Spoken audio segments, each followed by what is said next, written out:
Dimulai aja langsung ya Pak. Assalamualaikum warahmatullahi wabarakatuh. Selamat pagi menuju siang anak-anak. Sebelum memulai kegiatan ini, alangkah baiknya kita berdoa terlebih dahulu. Silakan boleh dipimpin oleh satu orang siswa. Ya, silakan boleh pimpin ya Aryo. Terima kasih ya. Ibu akan absen dulu ya hari ini. Yang sudah gabung itu ada Dian, Karitas, Ambar, Epi. Terima kasih sudah meluangkan waktu untuk bergabung di layanan bimbingan kelompok. Ibu akan menjelaskan terlebih dahulu apa tujuan dari bimbingan kelompok. Bimbingan kelompok adalah memberikan bantuan kepada siswa untuk menyelesaikan masalah secara berkelompok. Adapun layanan bimbingan kelompok juga dilandasi oleh asas layanan, yaitu diantaranya asas kesukarelaan. Asas kesukarelaan artinya siswa mengikuti kegiatan ini secara sukarela tanpa ada paksaan dari pihak manapun. Yang kedua yaitu asas kenormatifan, yaitu siswa memberikan pendapat berdasarkan aturan yang ada dan tidak menyakiti perasaan teman yang lain, teman di anggota dari grup ini ya, dari kelompok ini. Ada juga asas kegiatan di mana siswa diharapkan aktif dalam menyampaikan pendapat. Terakhir, asas kerahasiaan, yaitu hal-hal yang bersifat pribadi, ini harus dijaga kerahasiaannya, jangan sampai disebarluaskan selain di anggota grup ini. Setelah itu kita masuk ke perkenalan menggunakan ice breaking ya. Silahkan anak-anak sediakan kertas ya. Nanti kalau sudah sediakan kertas, tulis yang pertama, silahkan tulis satu benda yang dipikirkan saat ini. Ibu juga akan tulis ya. Setelah itu tuliskan satu angka mulai dari 1 sampai 100. Silakan tulis. Sudah? Ya, kalau sudah, lanjutkan ke nomor 3. Silakan tulis satu warna. Boleh warna favorit, boleh warna yang terbayang saat ini di pikiran kalian. Silakan tulis satu warna.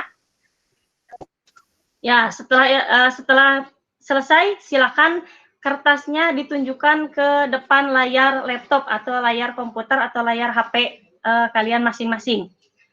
Cara berkenalannya yaitu, contoh, Ibu akan memberikan contoh.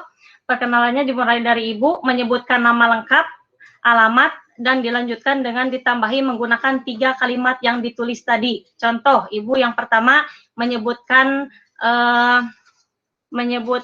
benda yaitu laptop, yang kedua itu angkanya 2, yang ketiga itu warna ungu. Langsung ke perkenalan. Perkenalkan, nama saya Amalia Nurlayla Sari, alamat di Darangdan Purwakarta. Selama mengikuti PPG, teman setia saya laptop. Saya memiliki 2 orang anak. Barang-barang di rumah didominasi dengan warna ungu. Silakan dilanjutkan ke anggota kelompok yang lain ya. Silakan anak-anak. Ya, sudah semua ya berkenalan. Setelah itu, dalam layanan bimbingan kelompok di sini kita akan melakukan layanan selama 45 menit. Bagaimana, setuju anak-anak? Ya, setuju. Terima kasih. Masuk ke di sini siswa pasti semua mempunyai media sosial ya. Kita masuk ke materinya. Siswa di sini mempunyai media sosial, baik itu WhatsApp, Instagram, atau Facebook, atau lain, iya kan? Ya, sudah tahu dampak negatif dan positif dari media sosial? Ya, kalau belum, mulai bijak dalam menggunakan media sosial dari sekarang yuk. Kita bahas materi ini dalam bimbingan kelompok dengan tema bijak dalam menggunakan media sosial. Ya, apakah siswa sudah siap untuk berdiskusi dengan teman kelompokmu? Sudah siap?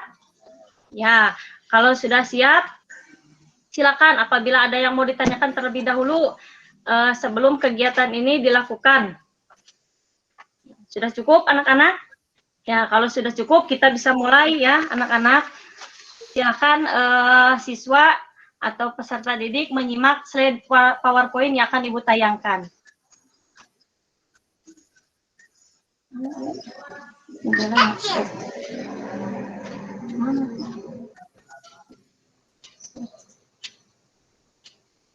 Belum muncul ya?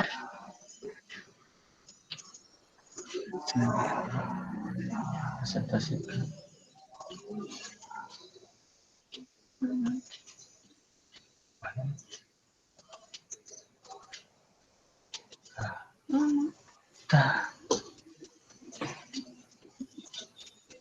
Sudah ada? Belum, Bu. Nah, sudah ini, Bu. Ya. Ya, Ibu akan menjelaskan di sini sedikit mengenai media sosial. Kita mulai dari bijak dalam menggunakan media sosial. Yang pertama di sini pengguna internet di Indonesia pada awal 2021 ini mencapai 202,6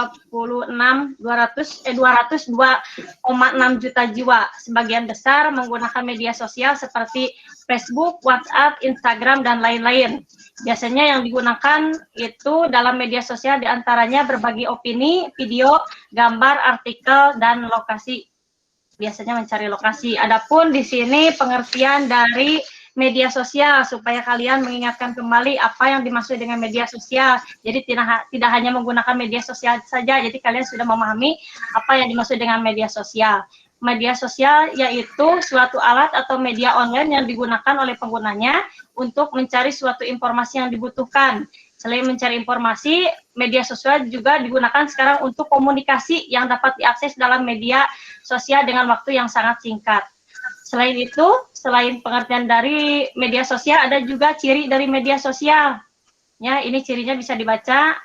Ya, ada 3 poin ciri dari media sosial. Ada juga dampak positif. Ya, pasti semua aplikasi mempunyai dampak positif. Dampak positifnya diantaranya yaitu mampu beradaptasi, mempunyai banyak teman, mendapatkan informasi yang bermanfaat. Dampak positifnya pasti ada juga dampak negatif dari media sosial. Diantaranya kalian tidak bisa mengatur waktu sehari-hari, malas belajar, waktu beribadah sering kali diundur-undur, jarang berbincang-bincang dengan temannya karena terlalu asik dengan media sosialnya. Salah dalam menggunakan media sosial tersebut, merusak kesehatan. Ini yang utamanya biasanya dalam penggunaan media sosial yang tidak bijak. Mengapa harus bijak dalam bersosial media? Yang pertama, biasanya penyebaran informasi yang sangat mudah, tidak ada privasi, siapa saja bisa melihat. Kalau kalian update status, biasanya langsung dilihat oleh siapapun, ya, tanpa ada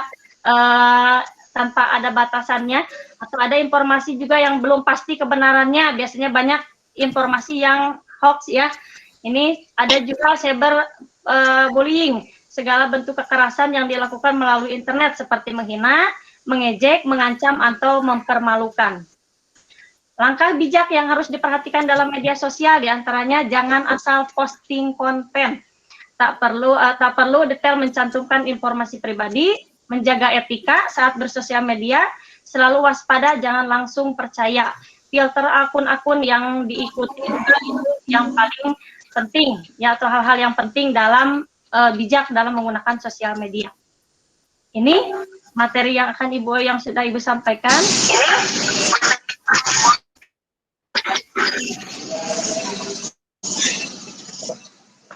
Nah, tadi Ibu sudah sedikit membahas mengenai pengertian media sosial, ciri-ciri media sosial, dampak positif dan dampak negatifnya, serta langkah bijak menggunakan media sosial.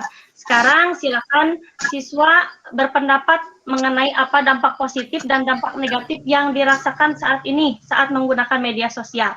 Tadi Ibu sudah menjelaskan, silakan diskusikan dengan teman kelompoknya yang dirasakan saat ini. Sudah? Ya, yang kedua, langkah bijak apa yang dapat dilakukan dalam menggunakan media sosial? Langkah bijak apa saja yang bisa dilakukan? Nah, tadi Bu sudah sedikit memberikan gambaran tentang langkah bijak. Silakan sekarang kalian langkah bijak apa yang dilakukan dalam bermedia sosial. Ya, silakan kemukakan pendapatnya. Ya, sudah bagus sekali ya semua pendapatnya. Jadi sekarang kita sudah memiliki pemahaman mengenai dampak negatif dan dampak positif media sosial, serta sudah bisa menerapkan langkah bijak apa yang harus dilakukan dalam menggunakan media sosial. Sekarang kita masuk ke tahap refleksi. Silakan siswa, Ibu minta untuk merefleksi apa yang sudah diperoleh saat mengikuti bimbingan kelompok ini. Silakan siswa, siapa yang mau? Ya, Dian boleh. Ya, terima kasih refleksinya. Silakan apabila ada yang mau menyimpulkan juga untuk materi dalam bimbingan kelompok ini. Ya, kalau sudah, ya bagus ya kesimpulannya. Sekarang Ibu akan menyimpulkan kesimpulan materi hari ini, yaitu siswa diharapkan dapat bijak dalam menggunakan media sosial, karena apabila kita tidak bijak dalam menggunakan media sosial, tidak menutup kemungkinan segala bentuk kekerasan yang dilakukan melalui media internet, seperti menghina, mengejek, mengancam dapat terjadi. Itu kesimpulan yang dapat diambil dalam layanan bimbingan kelompok. Itu yang dapat Ibu sampaikan dalam layanan bimbingan kelompok untuk pertemuan kali ini. Mungkin setelah ini Ibu bisa jadwalkan kembali jika ada hal-hal yang ingin disampaikan pada pertemuan berikutnya. Nanti Ibu akan mengirimkan di WA grup siswa link LKPD dan instrumen evaluasi yang berupa Google Form yang bisa diisi oleh peserta didik. Sebagai penutup, Ibu ucapkan terima kasih untuk partisipasinya. Sampai bertemu kembali di lain kesempatan. Wabillahi taufiq wal hidayah. Wassalamualaikum warahmatullahi wabarakatuh. Terima kasih Bu Hani. Mohon maaf banyak kekurangan. Bu Hani. Iya. Ya. Bu Amal, alhamdulillah Bu Amal mungkin sudah banyak belajar teman yang sebelum-sebelumnya ya. Ya. Jadi nanti Ibu harapkan Ibu Ambar yang terakhir bisa ya mungkin tadi sudah muncul pertanyaan identifikasinya, kita mau mengidentifikasi halaman selama mengidentifikasikan. Mungkin analisanya juga ada ya, apa dampak negatif atau ketika kita ada dampak negatif, bagaimana kita harus bertindak atau bagaimana kita untuk menghindari dampak negatif dari sosmed. Nanti di generalisasinya juga ada apa mungkin disampaikan nanti di itu ya melalui Google Form itu ya dan LKPD-nya. Saya rasa prosedurnya sudah ini Pak Eka sudah ada terstruktur. Cuman tadi Bu saya ya, yang ini masih sama sih tanya dengan yang sebelum-sebelumnya diskusi kelompok. Nanti Bu Ambar nanti penampil apakah ada yang berbeda dari Bu Ambar, nanti kita lihat ya. Pak Eka, yang apa? Bu Hani. Yang apa Bu Amar? Oh udah Bu Amar. Pak Eka mangga? Ya, terima kasih Bu Hani. Baik Bapak Ibu, LKPD itu kita diberikan di akhir Bapak Ibu ya. Tapi LKPD itu diberikan di tengah-tengah kegiatan. Sebetulnya tadi Bu Amalia itu sudah memberikan ini, tapi tidak langsung diskusikan di kelompok. Misalnya gini, coba sekarang teman-teman, Ibu akan memberikan gambar LKPD. Pertanyaannya, yang satu adalah, kamu menggunakan media sosial untuk kegiatan apa saja? Tulis dulu sendiri. Itu menuliskan. Nah, oleh masing-masing. Itu LKPD. Nah, setelah selesai dituliskan sendiri-sendiri, silakan diskusikan dengan kelompok. Apa ada yang berbeda? Cuma bikin media sosial itu untuk jualan ya. Gitu. Yang lain, saya mah kok cuma untuk happy-happy aja gitu. Oh ternyata kamu lebih produktif kan gitu. Jadi jangan dulu, silakan diskusikan di kelompok. Jangan, tapi isi dulu sendiri-sendiri. Nah, itu LKPD. Nah, tadi yang Bu Amel dikatakan kan, Ibu sudah memberikan link di Google Form, silakan diisi LKPD sama evaluasinya. Sehingga LKPD-nya tidak terrefleksi di kegiatan.